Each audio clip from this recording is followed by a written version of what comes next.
Is light important to our design? I'm so excited to share with you episode 3, where we're going to explore mitochondrial health, preventing disease, and how to protect yourself from aging as you get the sun that you need. You have been given an amazing design.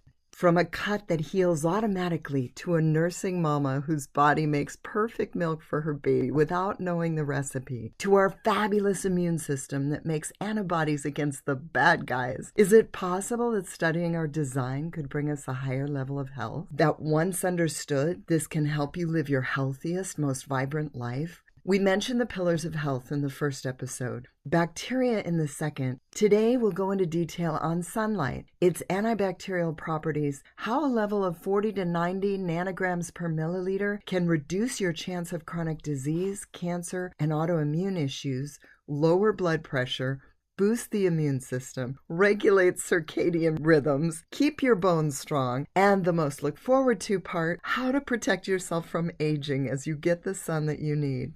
As you probably know, I started this podcast because I wanted people to know that the way their body works is not mysterious or scary. There is logic behind how we are created. We don't have to fear disease mysteriously taking over our body. It really doesn't happen in a mysterious way. We were made in an orderly fashion, and even though we're individuals, there are foundational principles that, when we abide by them, bring health over time. My goal is to have you enjoy health so good that you don't have to think about it. You understand what works with the way you are designed, so you can have the energy and focus and lack of pain so that you can fulfill the calling you have received. For 30 years, I've studied health, and more than half of that time working actively in people's lives to help them get health. I have seen what makes a difference in people's lives. When I ask people suffering with weird symptoms if they're low in vitamin D, some will ask, surprised, "How did you know?" I want you to recognize such signs, and I think you will after listening to this episode a few times. Yet, know this, I am not a medical doctor. If a doctor has the information you're looking for to heal a disease, please see your doctor. I don't know everything, and I definitely don't know as much as your doctor about drugs. If you are looking for help with a disease, know that the government has stated that only your doctor has the cure. Legally, only drugs are allowed to quote-unquote cure disease. Today we'll focus on how sun can help, as well as what happens when we don't get enough. And we will consider, is light a needed nutrient? So back to vitamin D and cancer. Low levels of vitamin D were linked to a high risk of premenopausal breast cancer, according to Garland and his colleagues' statistical analysis of 5 studies over an average of 9 years with 4,443 breast cancer patients. The Journal of Internal Medicine says avoiding the sun is a risk factor for death similar to the magnitude of smoking. A study published on grassroots.health. Let me just go back to that for a minute. Think about that. If you stay out of the sun, it's giving you a risk factor for death similar to smoking. So if you smoke, that's one thing. If you don't smoke because you realize it's not good for you, don't avoid the sun. Because not smoking can help you, but being in the sun can also help you. A study published on grassrootshealth.net says that vitamin D increases breast cancer patient survival. They save 4,000 IU per day of vitamin D from food or supplement normally would reach a serum level of 50 nanograms per milliliter, and that's enough to reduce breast cancer incidence by 50%. Here's some other huge studies I'd like to compare. One had 16,000 to 25,000 participants and was called the VITAL, VATAL trial on men and women over 50 who were given 2,000 IUs of vitamin D and 1 gram of omega-3 per day. Would you say this is effective? Do you think you know what happened with the results? Not much. I think they came to the conclusion that there's really not much benefit to vitamin D and vitamin E because they use, or omega-3s because they use such low doses. So we have to really have a critical eye when we're looking at these studies. But there was another study called the VITAL study, VITALE. Interesting, it's so close in name. But they used kidney transplant patients for this study. They gave them 100,000 IUs of vitamin D3 every 2 weeks and found that amount was needed to maintain levels between 30 to 80 nanograms per milliliter. With 500% of the omega-3 of the previous study I just talked about, they provided 2,800 milligrams of EPA and DHA. Big difference. Dr. Gonzalez graduated and intended to do research at Sloan Kettering, but turned it down to start his own practice when he saw a therapy of pancreatic enzymes and nutritional approaches was working to slow or stop cancer. Some people manage to control cancer and live many years with tumors as long as their lifestyle is good. I've actually met women at some of the lectures I've given that were in their 4th stage or classified as 4th stage cancer patients. Yet because they handled things naturally, they were up and about, looked great, actually. And when I spoke to one of them, I said, how is it that this could be? And she said, as long as I do what I know I need to do to stay healthy, I do. And it's worth it. And, I don't know. Sometimes when something is so close, it's more imperative that you follow. So let's touch on autoimmune issues. Research says you have at least 2,700 receptor sites for vitamin D in your body. When those sites are not filled, the body does not recognize what is you and what is enemy, and it may attack you as though your own body were an enemy. That's where the weird symptoms come from. This is the foundation of most, if not all, autoimmune issues, is low vitamin D. Recently, I ran across research that says even celiac disease, where the cilia in the intestinal tract is destroyed because of wheat or the gluten in wheat, that begins with low vitamin D. But the bottom line is that every autoimmune issue seems to respond well to getting vitamin D up. I'm going to tell you a little bit about Dr. Mercola. I don't know if you're familiar with him, but he was the loudest voice in the field of health and nutrition, letting people know that natural is better and that most things respond to supplementation. He's a doctor I respect greatly, not just because he's very vocal about the differences nutrients can make in a person's life, but also because he's a voracious reader. He reads about 20 books a month. How does he do that? He actually moved to Florida so he could get the sunshine he needs, and he listens to audiobooks while he walks along the beach in the morning, and that's how he can get 20 books in a month. But because of his voracious habit, it makes me understand that he's got a lot of knowledge that we need to at least consider before we throw it out. When I started teaching high school health about 10 years ago, he had a video series that I required our students to watch. I'll try to summarize his ideas as they are paradigm shifting for our conversation today, and honestly, I think he's absolutely brilliant. He said that when we accepted that vitamin D was a vitamin, because there was a deadly deficiency disease with not having enough, we never continued to do the research to find out at what level certain diseases disappear. For example, we know that when someone goes into the hospital, they measure the vitamin D level. So we have a big pool of people that we know that if they have cancer, for example, at 15 nanograms per milliliter or 35 nanograms per milliliter, the one with 35 is twice as likely to survive. This is from UCSD School of Medicine, March Anti-Cancer Research. So we know that when people have certain levels of vitamin D, they are less susceptible to certain diseases, autoimmune problems, and osteoporosis. But do we know at what level these things go away? And this is where daction.org or grassrootshealth.net are important resources. One of the things they do is request you get your vitamin D tested twice per year and submit the results. That way we have a body of research on people who are keeping their levels up, not just research on those entering the hospital with diseases. Today I checked to make sure their sites are still active, and they are more beautiful and useful than ever. For example, there's an article on grassrootshealth.net saying that nursing mamas should be taking 6,400 IUs of vitamin D per day. Sounds like a lot, right? But remember, you can get 30,000 IUs or more in a few hours in the sun. There was a brilliant doctor, Dr. Jack Kruse. Dr. Kruse is no relation. He even spells his name differently. But he's figured out that the quantum biological relationship between our light environment and mitochondria is critical. He claims that sunlight can fix a lot of our ills and can even balance out the blue light damage from our computer usage, so there's less damage to our eyes and skin. Wow, sunshine can offset blue light. Wild thought, huh? There are nutrients that offset blue light as well. It's interesting, when you think of a light, it is a full spectrum of color. Think of a rainbow, a full circle of color and order. The nutrients that can offset blue light are things like lutein and zeaxanthin. You can get both in kale, which is green, obviously, but most supplements of them are from marigolds, which are yellow gold.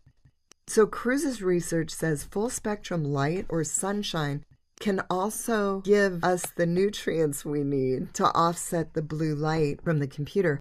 I won't go into why he claims that this information is withheld. Look into yourself if you want. Let's consider a little history. In 1910, John Harvey Kellogg published a book with the Good Health Publishing Company in which he claimed that sunlight could make such a positive difference on our health that he expected every hospital to have a sort of sunshine bed, an incandescent electric light bath for therapy with light in it within the next 100 years. Well, it's almost 100 years later, and his prediction did not come true, but not because light is not healing. It's interesting that his fame really didn't get us past the cereal his brother is credited for when he made such beneficial discoveries for our health and the value of vitamin D. He has a book called Light Therapeutics, a practical manual of phototherapy for the student and practitioner with special reference to the incandescent electric light bath. So vitamin D even has a relationship with the bacteria in our gut lining. Beneficial bacteria is really important for the gut lining. If you want more details on beneficial bacteria, there's some things that I didn't put in there, but episode 2 is a great backdrop. Here are a couple more things to add to that episode, if you will. So vitamin D is important in intestinal homeostasis. Research shows that the intestinal lining is protected by bacteria. There are 2 ways to prevent or get rid of leaky gut. One is to get the collagen that you need to make the gut lining not solid. It's still a mesh, but it needs to be solid enough to prevent the protein from bleeding out through into the bloodstream, because that's what causes allergies and autoimmune issues.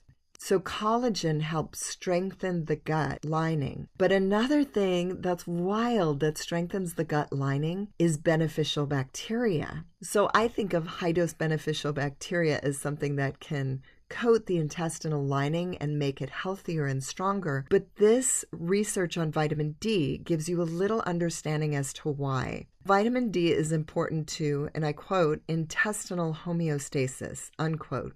Vitamin D makes sure that there's a good amount of antimicrobial peptides and that they are signaled to protect against foreign bacteria. And at the same time, it strengthens the way the cells mesh together in the intestinal lining to prevent the autoimmune response of inflammation. So I just picture a mesh, like there are different grades of mesh that you might use, say as a tea ball in your tea, right? You need a much smaller bit of mesh to keep smaller particles in, and getting the mesh cells closer together is what vitamin D does. Here I am quoting the study. The importance of vitamin D, VDR signaling in intestinal homeostasis is evidenced by the development of a chronic inflammatory state, for example, IBD, when the signaling system is disrupted. So vitamin D helps gut bacteria, prevents autoimmune issues, and I'm going to leave the link to the abstract and another study in the show notes. But let's consider what are the limiting factors for vitamin D. Obviously, if you work inside all day, that's going to be a limiting factor. If you only go out in the early morning and in the evening, that's a limiting factor. If you're shorter than your shadow, Dr. Mercola says, your skin cannot make vitamin D. Skin pigmentation, darker or tanned skin can absorb less, so always bare your lightest parts to the sun when you can between 10 and 2. Of course, without burning yourself, you know what to do. But clothing covering your lightest parts will prevent sun from getting in. So will sunscreen. Sunscreen was introduced in 1988. How much more autoimmune issues and cancers do we have now? Weight, if one weighs more vitamin D is required for health.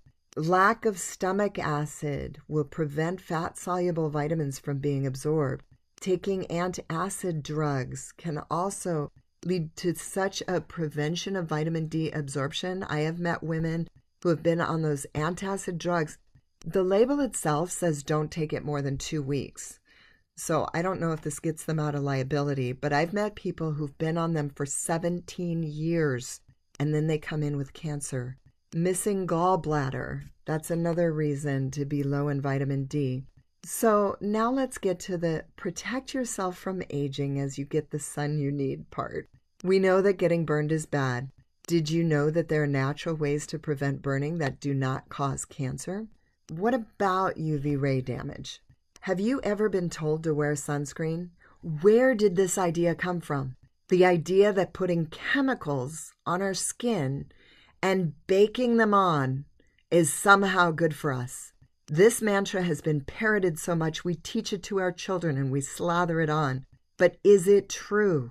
Let's talk about UV ray damage. This is a great question. I think it's super important.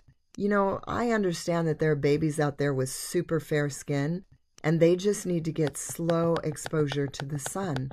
Then they get a little bit of vitamin D, they get a little bit of tan, and then they're able to be exposed to the sun more. So recent research says sun avoidance brings a price tag of cancer that's as great as smoking. We talked about that earlier. But the research also says there's a difference between skin that ages in a chronological way and skin that is sun damaged because of reactive oxygen species or free radicals. I would say I've seen this in my own life. I know people who get a lot of sun in their lifetime, and yet they don't look like the sun has aged them extra. The difference, according to research and what I have seen, is that the damage can be prevented with polyphenols. Polyphenols are usually found in brightly colored fruits. Some of the things I think of are like sambucus, or elderberry, pomegranate. What other polyphenols are there? But the research shows, oh, this is interesting. There are beverages that are made high in polyphenols to protect the skin from sun damage that I saw a couple of years ago. And gosh, I can't wait. I hope they sell well once people realize what they can do. The research also shows that these nutrients can prevent damage if used in a cream too. So I'll link in the show notes to a recent study that shows a review of a lot of different herbs looking for how they protect the skin from sun damage. In the study, they use them for creams. They put these herbs as an extract and then put them in creams. If the herb is edible, I would consider it that way too. So I found it accidentally this week as I researched marigold or calendula for the botany class I teach, as it's one of the herbs with protective action. Whether the petals are used to brighten up a salad or made into an extract and added to cream like they did in this study to use as a moisturizer. So as I sunbathe every week, I have kept this in mind to make sure that my skin stays healthy. I don't want to age any faster than I have to, right? Ask people who have aged well. Some may say they stay out of the sun, but I still contend that research and experience has shown me that sun damage doesn't seem to be the issue you would think of if one focuses on getting their polyphenols. And I also think of them as natural zinc ionophores, nutrients that bring zinc into the cells so it can stop the replication of a virus. So could sunshine be a necessary nutrient? I love the sun. I believe it is a gift from God, and the benefits of making vitamin D using the cholesterol under our skin prevents so many issues, it makes me love it even more. If we've spoken personally about health issues, I've probably asked you if you go out in the sun regularly or if you take D3 with K2. It's that important to your health. And it's honestly hard to define as symptoms can vary so much. But if you have weird symptoms that don't fall into any specific category, it's worth considering the level of vitamin D that you have. Rarely do I get low in vitamin D, as I always try to be aware of how much sun I'm getting, and in Southern California, it's not hard to get. Yet I still supplement upon occasion. I ran out for a while, and I got weird, shooting, short, jabby pains in my hand. When I consider that it's February, when the sun seems its weakest, I haven't supplemented D3 and K2 in a while. It makes sense. So be aware of how much sun you're getting. Make sure you're supplementing if there's no way for you to get the natural sun that you need. And then if you're committed to helping others as you help yourself, consider joining daction.org and getting tested twice per year to make sure your levels stay up and be a part of that study that shows what we can avoid when we do. So has vitamin D helped you in some ways? I'd really love to hear your stories. Send them to healthbydesign@SoCalGardenHealth.com. You won't find a deal this good for you anywhere else as we explore your health by design. Stay healthy, my friends.